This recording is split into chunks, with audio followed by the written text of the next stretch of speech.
Bismillahirrahmanirrahim. Assalamualaikum warahmatullahi wabarakatuh.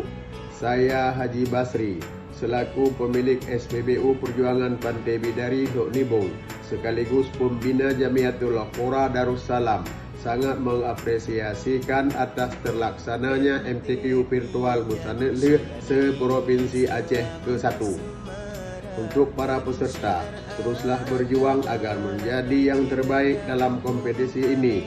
Mudah-mudahan dengan adanya MTQ ini akan meningkatkan kualitas para qari dan qariah di Nanggro Aceh Darussalam. Adapun harapan saya kepada panitia pelaksana, teruslah bekerja dan berkarya tanpa lelah untuk membumingkan Al-Quran. Semoga acara MTQ virtual Musanad Leh akan leh dengan musanad. Jaga kesehatan.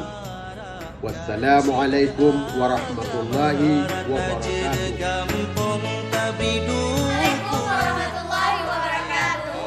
Kami dari Mudabbir Ma'had An-Nahlah mengucapkan congratulations untuk Musabakoh Tilawatil Quran virtual Jamiatul Qura Darussalam Kota Waksamae. Musanad Leh Manajah. MTQ virtual Jamiatul Qura Darussalam Musanad Leh.